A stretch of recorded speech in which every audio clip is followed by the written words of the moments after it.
Burnout. It's a term we hear all the time. But what does it actually mean? Is it just being tired after a long week, or is there more to it? If you've been feeling emotionally drained, disconnected, or like you're running on empty, this video is for you.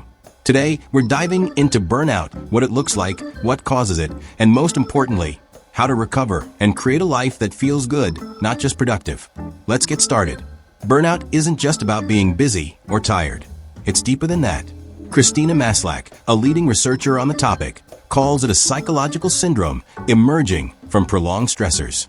Here's what that looks like in real life. Emotional exhaustion, growing negativity, feeling disconnected from others, and struggling to perform effectively. Let me give you an example. Imagine Sarah, a marketing manager who used to love brainstorming creative campaigns. Lately, she's dragging herself to meetings, snapping at her team, and forgetting small but crucial tasks. Even weekends don't feel restful anymore. That's burnout in action. Burnout often stems from chronic stress, and its causes are usually multifaceted. Overwork is a big one, but it's not just about hours. It's about feeling like you're always on. Then there's a lack of control, when decisions about your work or life are out of your hands. Here's another. Unclear expectations. Maybe you've been given a project at work with no direction, leaving you spinning your wheels. Add to this a poor work-life balance or a mismatch between your personal values and your environment, and you've got the perfect recipe for burnout. But here's the thing. Burnout isn't permanent. It's a signal, not a sentence. If you're feeling this way, it's your mind and body saying, hey, something needs to change. So where do we start? Step 1 is recognizing burnout for what it is. Acknowledge that you're not failing. You're human. Step 2 is setting boundaries. Protect your time and energy. Say no to extra tasks if you're stretched too thin, or delegate when possible. Next, lean on your support system. Talk to someone you trust, a friend, a family member, or even a therapist. Sharing what you're going through can make a world of difference. And don't underestimate the power of self-care.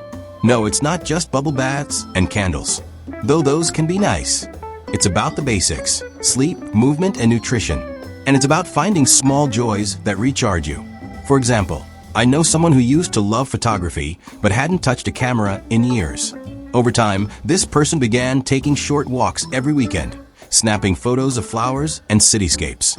That simple habit brought them a surprising amount of peace. Now let's talk about what comes after recovery.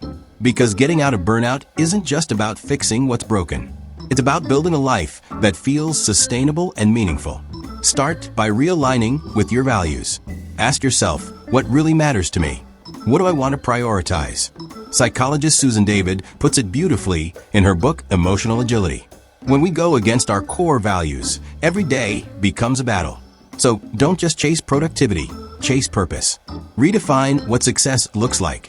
Rest isn't a reward you earn after burning out. It's a necessity for doing your best work. And don't forget to stay connected. Strong relationships are one of the best buffers against stress.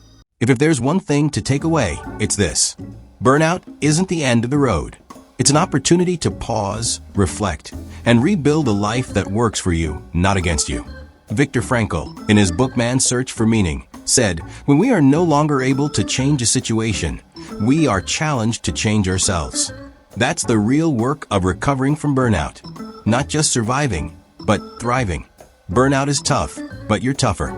If this video gave you some clarity or hope, give it a thumbs up and share it with someone who might need it. And if you haven't already, hit subscribe to join our community. It's all about learning, growing, and living better. Let's keep the conversation going in the comment.